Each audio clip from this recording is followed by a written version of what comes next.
What's going on, guys? This is Badass Revere, and today I'll be having a look at the new Star Wars Black Series Darth Vader figure. Almost a perfect figure to me, although I think that there's some improvements that Hasbro can make on these figures, despite the fact that they are already very good. But this figure has two flaws to it, and that's kind of what keeps me from making this like a really great figure. Not to say that it's bad, but they're just two things that kind of bother me, and we'll get to that in a little bit, even though I'm sure as we progress through the review it'll be kind of apparent. But very nice looking, very great looking sculpt. Just the way he looks is very nice. He's got this nice nylon cape. He's got the little tunic, I guess is what you want to call it, down here. Pretty much a lot of his body is covered up by the nylon, so that's really nice. I do kind of worry though that it might rip or something at some point, so that's a little bit nerve-wracking. And the cape is actually part of the problem with this figure, at least to me. I think that the cape is a little too long, and as you can see, it drapes well past his legs here. So when I stand him down, I mean, unless I do a little thing to make it from him standing on it, it gets right under his feet, and he just kind of steps all over it, and it just kind of drapes across the ground. I mean, his cape was never that long, I don't think, from at any point in time did it ever like drag across the ground or anything. But I mean, like, this is like, it's like they made the cape for a Batman figure, but they put it on Darth Vader. But what's very nice is that they put a not a gold chain, but a metal chain across the neck part of it instead of using like plastic. So that's very nice looking. The helmet's very nice looking, awesome looking sculpt.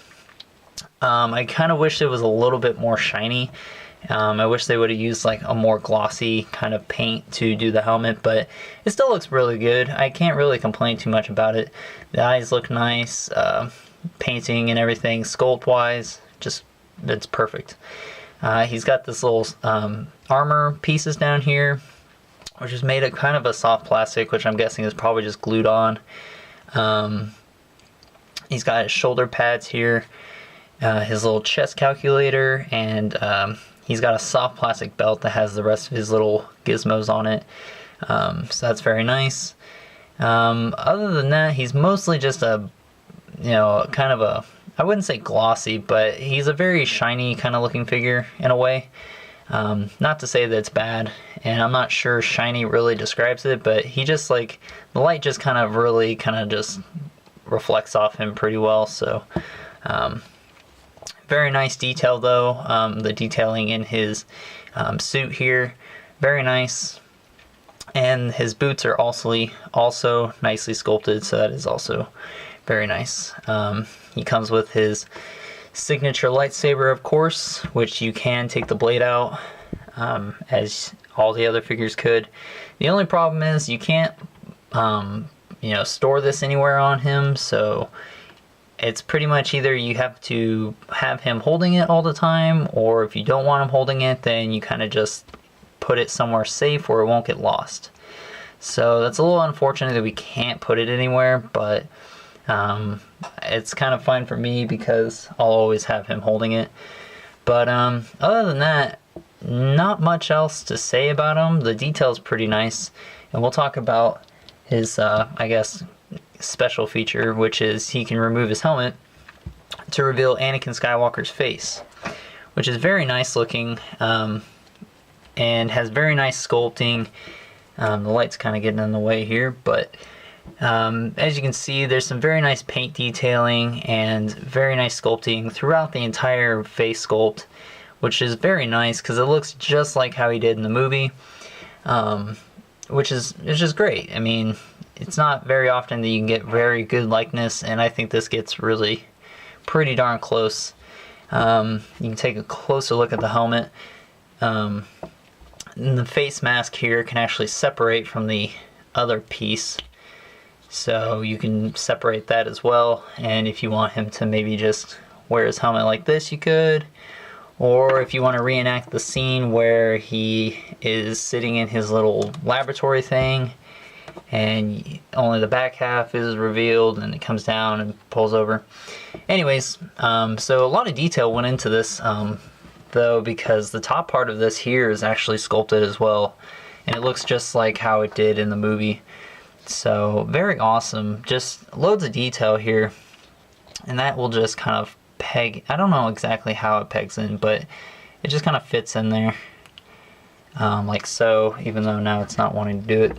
But this is my second problem with this figure, and as much as I like the fact that you can remove his helmet, I would have preferred that they would have made it so that way he had an interchangeable head where you don't have to take the helmet off. It's a cool feature, but as the problem with most figures that come with a removable mask or helmet, for me anyways, is that the mask kind of either will not stay on, it'll fall off, or it just pops off when you try to mess with the head or anything.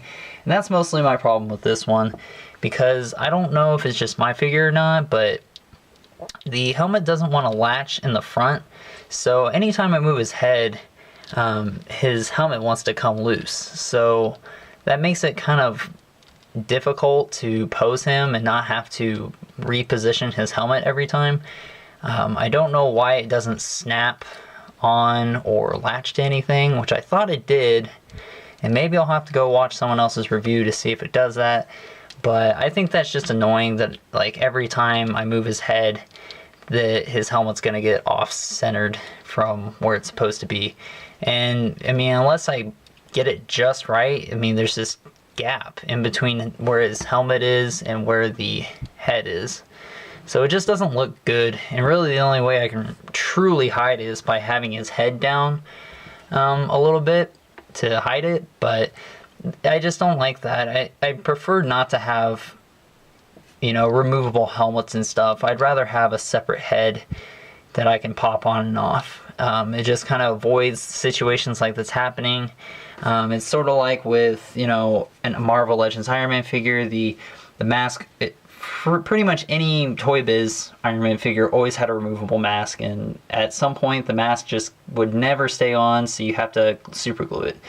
So I don't want to super glue this figure, but I mean, he will be fine once I put him on my shelf, because then he'll just be kind of standing there.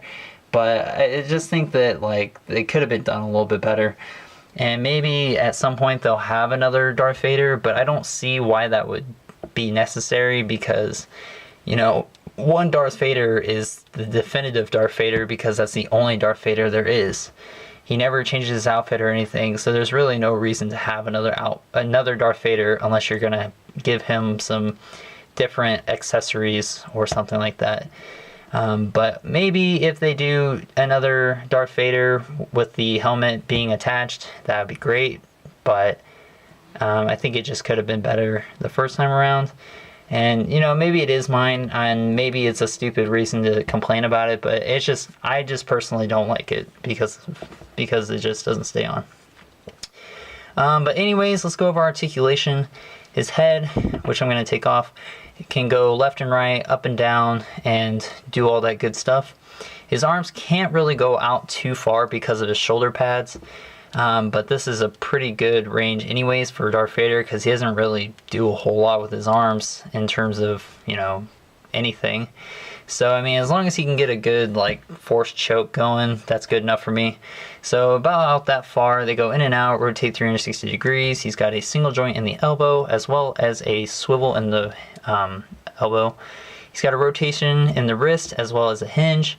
He's got this open hand, kind of like, I'm going to give you a handshake, or I'm going to push something, or I'm going to choke you. And then this hand is obviously to hold his lightsaber.